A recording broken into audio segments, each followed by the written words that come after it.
The special online travelogue has been produced and is being presented by the full-time travel professionals of Please Go Away Vacations. We're going to be talking about the upcoming spring in the Smoky Mountains, traveling April the 21st through the 29th. This is another Please Go Away Vacations personally hosted feature tour operating in partnership with Colette Vacations. My name is Paula Oxman, and I will have the privilege of being your personal hostess. I'm looking forward to the trip and hope you are as well. We're going to fly into Louisville and spend 2 nights there. And the first night that we arrive, you're going to be the guest of Please Go Away Vacations for a very special welcome to Kentucky meal. We have arranged that so that when we arrive and shortly thereafter, we'll go to the hotel and check in and then immediately need to go and have our dinner. So we'll plan accordingly when we're traveling that day so that we don't eat too close to the time that we'll be having our special meal. We'll then leave Louisville and go to Lexington and down to Gatlinburg and to Asheville, and then be returning home from Charlotte at the end of our adventure. Documents did come into our office today, so we have those ready to go to the post office and be sent to all of you tomorrow, which will be Wednesday. So you'll have these, and I'm not going to go through and read everything to you, but just kind of hit some of the highlights. The packet of information that you're going to get is going to be in a nice folder, and it will have a booklet such as this that says Vacation Documents. In that is going to be your flight information about transfers. There's going to be a hotel listing as well as an extra hotel sheet that you can photocopy or leave with neighbors, family, friends so that they can reach you in case of an emergency. There is a daily itinerary that is a little bit more detailed than what you have previously had, although no exact times are going to be provided until we arrive and the tour manager provides information to us. Also included in your packet, as I mentioned, will be this hotel listing. If you need more, feel free to make additional copies. You're going to have 3 kinds of luggage tags, all of which have a distinct purpose and are different. First, on the left, you see a Colette tag that has a string or elastic. The purpose of this one is to put your room number at each hotel on the other side. There are lines. And do not place this one onto your bag until you get to the first hotel in Louisville and we're ready to move on from there. That one will go on your luggage. The one on the right you are going to put on prior to leaving home, and especially prior to checking it at the airport, because the purpose of it is for identification. Both of these ask for an address, and that's entirely at your discretion whether you want to provide that information. Sometimes people are a little hesitant because somebody could be at the airport, see you check in, see your bag, see the address on there, which is advertising that your home is going to be empty for a time. Perhaps you might want to put a business or a neighbor, friend, family member, and some people do put their home address. Again, that's entirely up to you. The way that those are attached is like this, and we'll put a little card that will give this information in with your documents, and just in case you need a little bit of guidance in getting those attached to your luggage. The third luggage tag is a sticker that is bright green like this. If you look at the back, it will have a little cut here and there where you can peel them off, and those are going to be used so that when we're claiming luggage or watching it for any reason, it will help me to be able to spot luggage without reading all the tags. The way that that's going to work is to wrap it around the handle of your large piece of luggage. You're going to have extras so that you can also place that on carry-on luggage, camera bags. Some ladies put them on a purse, any kind of bag that if it's left setting and someone in our group notices the bright green, we're going to call attention that it's maybe accidentally being left or so that we can get it back to the owner. Here is a picture of one that has all of these tags to kind of give you an idea of the distinct purpose for each. You'll notice on here there also is a padlock, which you can use, but only if it is a TSA padlock.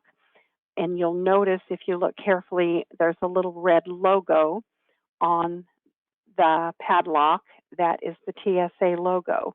If you don't have one that's a TSA one, the airline will cut it off or drill out the end where the key goes. They'll drill that out. So it's perfectly fine to use this, but if you use any other kind, they will remove it. One of the big questions we always get asked is about the size of luggage. The answer is your luggage that you check with the airline and that you have the tour handle for you throughout is a total of 62 inches. The way that you get that is to measure the height, the length, and the width one time, and that cannot exceed 62 inches, nor can your suitcase exceed the weight limit of 50 pounds. If it's larger or it weighs more, the airline will charge you additional fees.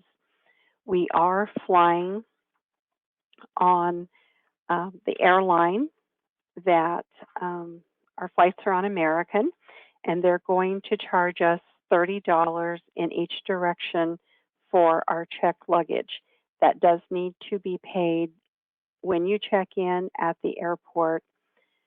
And again, that's the cost unless you exceed either of the size or the weight. Here's some luggage. The large one is 62 inches. The middle one is a carry-on bag that normally will fit in the overhead of an airplane. It will not fit in the overhead of a tour bus. So in the event that you have a carry-on bag of that size, normally Colette will allow the driver to place it underneath the bus. You carry it to and from the bus. They put it underneath, set it out, you pick it up and take it in.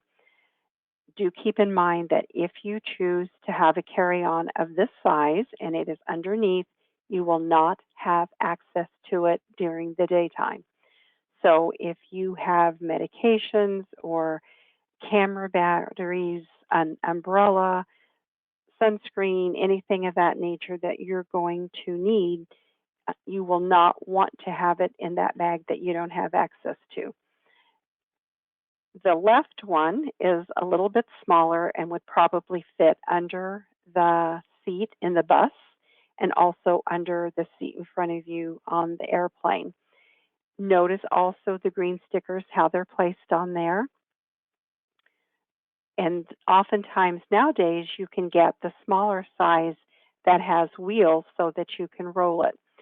We have found recently with groups that are departing from Wichita and some of the other airlines that there are not sky caps to assist with bags. So having rollered luggage is very beneficial when we're unable to get assistance. So always keep that in mind when you're packing. If you're going to use one of the larger carry-on bags that you would have stored under the bus during the daytime, you might want to think about sticking a backpack or some other kind of small bag into the side of your large luggage that you could pull out and have with you during the daytime for the things that you're going to need. You could put some money, identification, credit cards and things in a little zipper pouch and then tuck that safely down inside. Usually there's a water bottle pocket on this, and it can be quite handy for daytimes when you're out sightseeing. Another important rule is the 3-1-1 rule. And this has to do with the airlines allow each airline passenger to bring a 1 quart sized bag containing no more than 3 ounces of any liquids, gels, into their carry-on bag. Any liquids, including water bottles that don't fit in the 1 quart size bag or are larger than 3 ounces, will be discarded by security. Keep in mind that it is the actual anticipation of what's in that container and not what you think is in there. So even if you've just got a couple of squirts of lotion left in a bottle, but the bottle is a 5 ounce one, they will take it away from you. Some of the important things that we need to talk about are going to be your credit cards. Being in the United States, pretty much all credit cards are accepted throughout the United States. It sometimes is good to have two different ones, one of one kind maybe and one of another. So if on the offhand chance that you couldn't use one, you would have a backup, or if one declined your transaction or questioned it, you would have a backup plan, or if it was lost or stolen.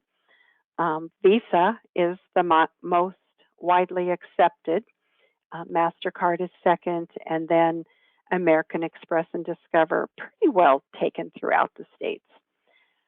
We do not need to have passports on this trip unless the name that you are ticketed under matches your passport and does not match your driver's license.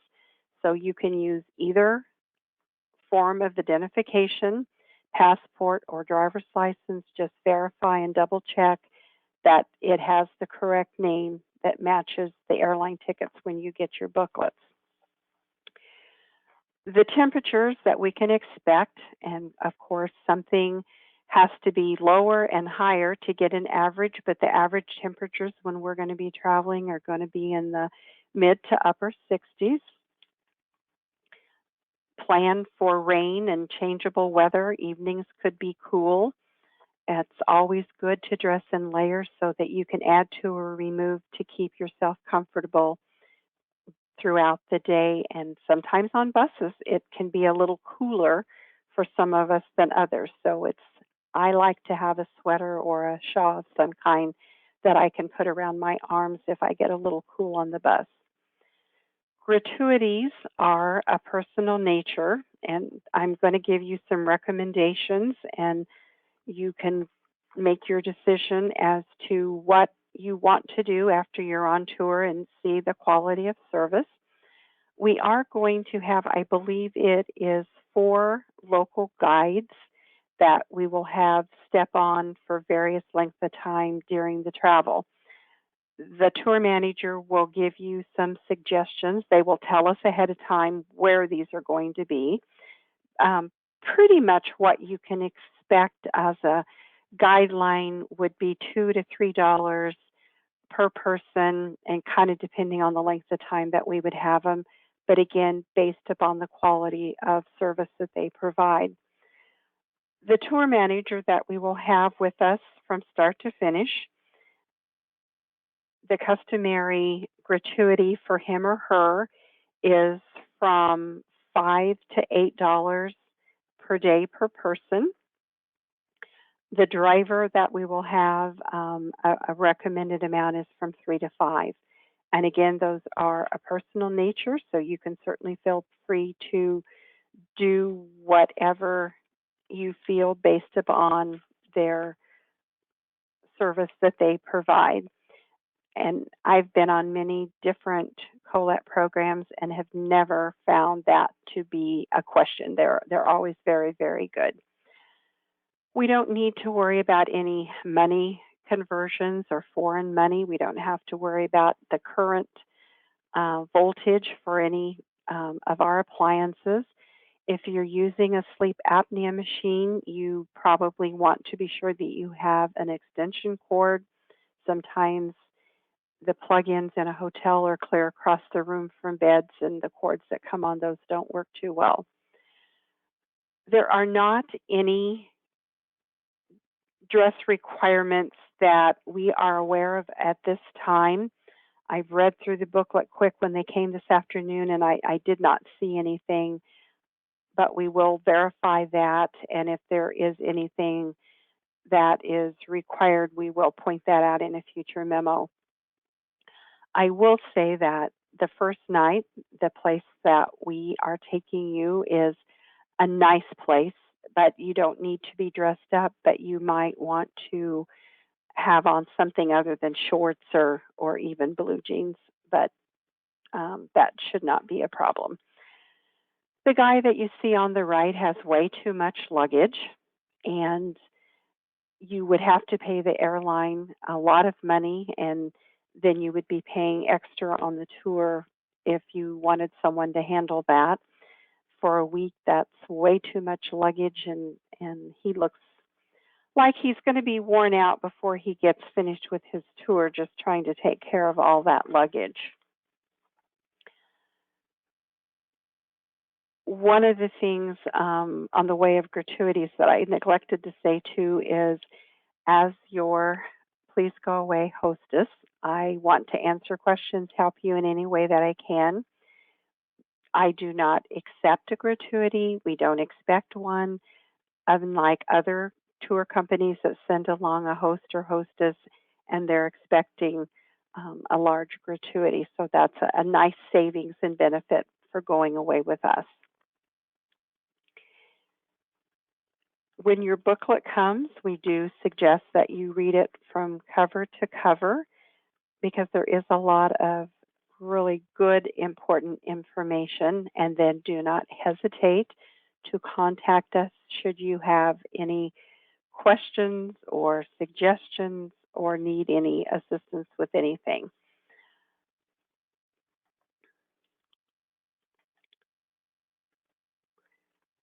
So the positive travel protocols seem to be getting better and better every day. You are, in the way of protocols, going to get in your documents a questionnaire that just basically asks you the COVID symptoms if you have any of those. So you need to fill that out sometime before we land in Louisville. The tour manager will take that. You answer the questions. It's very simple, takes about 2 minutes, sign it, and then they will take that from us upon arrival. As previously mentioned, it is required that you be vaccinated, fully vaccinated for COVID. And details of that have been in some of the memos that have come. So if you need to review that or want us to visit with you about that, you can certainly let us know if there's questions.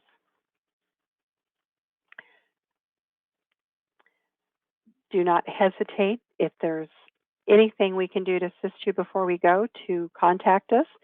Thank you for going away with us, and I look forward to meeting and traveling with all of you that I have not met all of you, so that will be fun to meet some new people, and I think we're going to have a really good time.